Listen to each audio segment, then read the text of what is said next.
സ്മൃതി തരംഗം. ആകാശവാണിയുടെ ശബ്ദശേഖരത്തെ ആസ്പദമാക്കിയുള്ള പരിപാടി.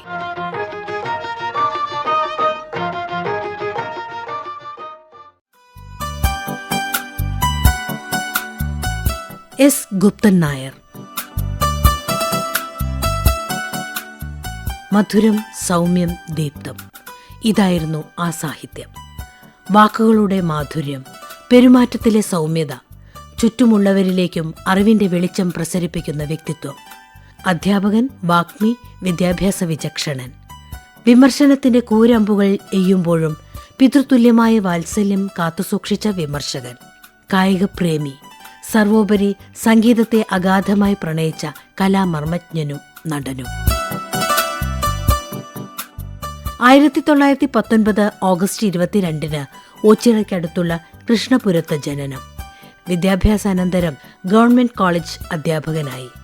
അറിയപ്പെടുന്ന ടെന്നീസ് കളിക്കാരൻ, ഗ്രന്ഥലോകം, വിജ്ഞാന കൈരളി തുടങ്ങിയവയുടെ എഡിറ്റർ, ഭാഷാ ഇൻസ്റ്റിറ്റ്യൂട്ട് അസിസ്റ്റന്റ് ഡയറക്ടർ, സാഹിത്യ അക്കാദമി, സാഹിത്യ പ്രവർത്തക സഹകരണ സംഘം തുടങ്ങിയവയുടെ അധ്യക്ഷൻ എന്നിങ്ങനെ സാഹിത്യരംഗത്ത് മാർഗദർശിയായി പ്രവർത്തിച്ചു പ്രൊഫസർ എസ് ഗുപ്തൻ നായർ.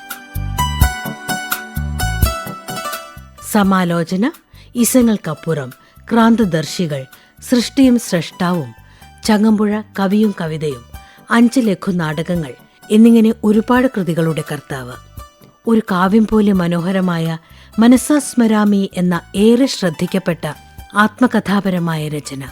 കേരളത്തിന്റെ സാമൂഹിക, സാംസ്കാരിക, വിദ്യാഭ്യാസ മേഖലകളിലെ ഈ ദീപ്തമായ സാന്നിധ്യം 2006 ഫെബ്രുവരി 6 വിട പറഞ്ഞു.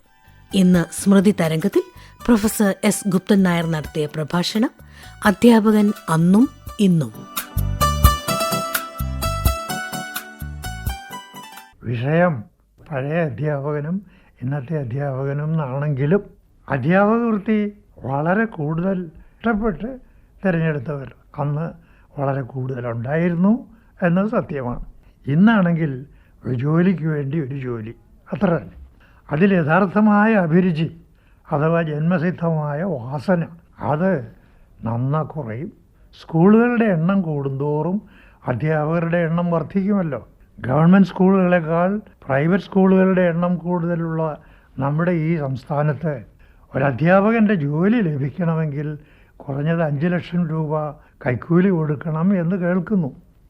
കിടപ്പാടം വിറ്റും ഒരു ജോലി സമ്പാദിക്കുക എന്ന ലക്ഷ്യത്തോടു കൂടി പലരും അത് ചെയ്യുന്നുമുണ്ട്. പക്ഷേ അവർ ഇത് ചെയ്ത് ജോലിയിൽ പ്രവേശിക്കുന്ന നിമിഷം മുതൽ സകലരോടും ഒരുതരം വിദ്വേഷബുദ്ധി തോന്നിത്തുടങ്ങും. അപ്പോൾ തന്നെ അധ്യാപകൻ്റെ പാവനത്വം നശിച്ചു. ഇന്നത്തെ വിദ്യാർത്ഥിയോ അവന് ഗുരുഭക്തിയെപ്പറ്റി കേട്ടറിവ് പോലുമില്ല. രാഷ്ട്രീയത്തിലെ ഏത് പാർട്ടിയോ അതിനോടുള്ള കൂറ് ആണ് അധ്യാപകനോടുള്ളതിൽ കൂടുതൽ. ഇനി അധ്യാപകൻ്റെ കാര്യമോ, അയാൾക്കും സംഘടനയുണ്ട്, അനേകം സംഘടനകൾ. അപ്പോൾ അധ്യാപകൻ തൻ്റെ കർത്തവ്യത്തോടല്ല കൂറ്, തൻ്റെ പാർട്ടിയോടാണ്. ഇതാണ് പുതിയ അധ്യാപകൻ്റെ ശാപമെന്നോ അല്ലെങ്കിൽ അധപ്പതനത്തിൻ്റെ മാർഗമെന്നോ പറയേണ്ടത്. ഹെഡ് മാസ്റ്റർമാർക്ക് പോലും സംഘടനയുണ്ട്, പിന്നെ ജാതി സംവരണക്കാർക്ക് സംഘടനയുണ്ട്. അങ്ങനെ നാനാതരം സംഘടനകൾ. സംഘടിക്കുവാൻ ശക്തരാകുവാൻ എന്നത് നമ്മുടെ ദേശീയ മുദ്രാവാക്യവും ആയിക്കഴിഞ്ഞു. എന്ന് മാത്രമല്ല, അധ്യാപകനായിരിക്കെ തന്നെ MLA ആവാം, MP ആവാം, മത്സരരംഗത്ത് ഇറങ്ങാം, വോട്ട് പിടിക്കാം. പഠന ദിവസങ്ങളിൽ പോലും സ്കൂളിൽ പോകാതിരിക്കാൻ ഉള്ള സ്വാതന്ത്ര്യവും അയാൾക്കുണ്ട്. നാട് നീളെ അലഞ്ഞു തിരയുന്നവനെ എങ്ങനെ പഠിപ്പിക്കും? അപ്പോൾ പഠിപ്പിക്കൽ അയാൾക്കൊരു ആനുഷംഗിക വിഷയം ആയി മാറും. കോളേജ് അധ്യാപകന് വേണ്ടത്ര യോഗ്യത നേടിയ അനേകം പേർ ഇന്ന് ഹൈസ്കൂളിലുണ്ട്. പക്ഷേ ആ യോഗ്യതയൊന്നും ഇവിടെ വലിയ പ്രയോജനം ചെയ്യുന്നില്ല വിദ്യാർത്ഥിക്ക്. കാരണം അയാൾക്ക് പഠിപ്പിക്കുന്നതിൽ ആത്മാർത്ഥതയില്ല. ഞാനൊരിക്കൽ ഒരു ജോലിക്ക് വേണ്ടി ഒരു ലെക്ചറർ ഉദ്യോഗത്തിന് കുട്ടിയെ ഇൻ്റർവ്യൂ ചെയ്തു. എഴുത്തച്ഛൻ്റെ കവിതയെ പറ്റിയാണ് ഇൻ്റർവ്യൂ. അപ്പോൾ ആ കുട്ടിയോട് ഞാൻ ചോദിച്ചു, നിങ്ങൾ എഴുത്തച്ഛൻ്റെ ഏറ്റവും നല്ല വരികൾ എന്ന് നിങ്ങൾക്ക് തോന്നിയ അതേതാണ്? അവരുടെ മറുപടി എൻ്റെ അന്വേഷണ പരിധിയിൽ അതൊന്നും പെടുന്നില്ല. ലിംഗ്വിസ്റ്റിക് അനാലിസിസ്, ഭാഷാപരമായിട്ടുള്ള അപഗ്രഥനമാണ് ഞാൻ ചെയ്തത്.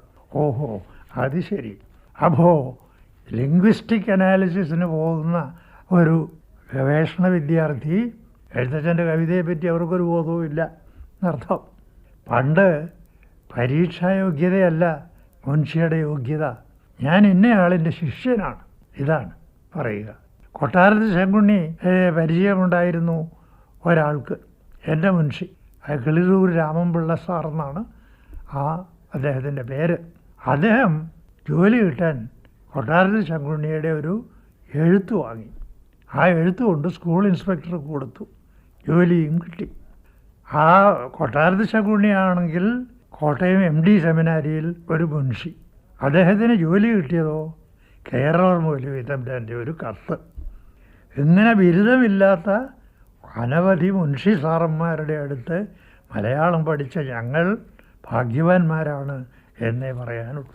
എന്നെ പഠിപ്പിച്ച ഹൈസ്കൂളിലെ മുൻഷി കിളിരൂർ രാമൻപിള്ള ഞാൻ പന്തളം കൃഷ്ണവാര്യരുടെ ശിഷ്യനാണ് എന്ന അഭിമാനത്തോടെ പറയും.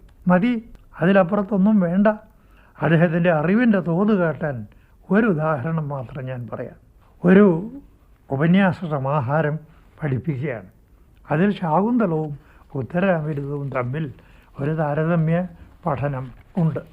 അത് പഠിപ്പിക്കുന്നതിനിടയിൽ മുൻഷി സാറ് പല ദിവസം കൊണ്ട് ശാകുന്തളം, സംസ്കൃത ശാകുന്തളം, അതിലെ ശ്ലോകചതുഷ്ടയം ഉൾപ്പെടെ അനേകം നല്ല പദ്യങ്ങൾ ഞങ്ങളെ പഠിപ്പിച്ചു, ബോർഡിൽ എഴുതി പഠിപ്പിച്ചു. പിൽക്കാലത്ത് കോളേജിൽ ശാകുന്തളം പഠിപ്പിക്കേണ്ടി വന്നപ്പോൾ ഞാൻ അന്ന് ഹൈസ്കൂളിൽ കാണാതെ പഠിച്ച ഈ ശ്ലോകങ്ങൾ കുറച്ചൊന്നുമല്ല പ്രയോജനപ്പെട്ടത്. ഇന്ന് എത്ര അധ്യാപകർക്ക് ഇത് കഴിയും? വല്ലതിനും കൊള്ളാവുന്നവൻ പ്രവർത്തിക്കുന്നു, ഒന്നിനും കൊള്ളരുതാത്തവൻ പഠിപ്പിക്കുന്നു എന്ന് ബെർണാഡ് ഷാ പണ്ട് പറഞ്ഞു. കുറേ പരിഹാസമുണ്ട്, പക്ഷേ പരമാർത്ഥവും ഉണ്ട്. അധ്യാപകൻ, ഗുരു, ആചാര്യൻ, ഈ 3 വാക്കുകളും പര്യായ പദങ്ങൾ പോലെ നാം ഉപയോഗിക്കാറുണ്ടെങ്കിലും നല്ലത് ആചരിച്ച് കാണിക്കുന്നവനെ മാത്രമേ ആചാര്യൻ എന്ന് വിളിക്കാവൂ. ആ സ്ഥാനത്തിന് അവൻ മാത്രമാണ് അർഹൻ. ഗീതാചാര്യനായ ശ്രീകൃഷ്ണൻ യുദ്ധത്തിൻ്റെ മധ്യത്തിൽ വെച്ച് പറഞ്ഞു, ഞാനീ പറഞ്ഞതെല്ലാം നീ കേട്ടല്ലോ, പക്ഷേ സ്വയം വിമർശിച്ച ശേഷമേ സ്വീകരിക്കാവൂ. ഇതാണ് ഇന്നത്തെ അധ്യാപകൻ ചെയ്യാത്തത്. ക്രിയേറ്റീവ് ടീച്ചിങ് അഥവാ സൃഷ്ടിപ്രേരകമായ വിദ്യാഭ്യാസം, അതാണ് അധ്യാപകൻ്റെ ലക്ഷ്യം. ഇവിടെ സൃഷ്ടി എന്ന് പറയുന്നത് ഭാവനയാണ്. സൃഷ്ടിക്ക് ഭാവന വേണം. വിദ്യാർത്ഥികൾ എല്ലാവരും ഒരേ മട്ടിൽ ഭാവനാസമ്പന്നരല്ല, പക്ഷേ അവരുടെ ഭാവനയെ ഉണർത്തിവിടുക അത് അധ്യാപകൻ്റെ ലക്ഷ്യമാണ്. പക്ഷേ പോലീസ് ഇൻസ്പെക്ടറെ പോലെ അധ്യാപകൻ പെരുമാറിയാൽ ഇത് സാധ്യമല്ല.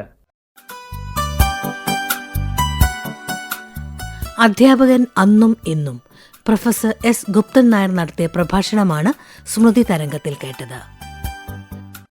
ഇന്നത്തെ സ്മൃതി തരംഗം സമാപിക്കുന്നു.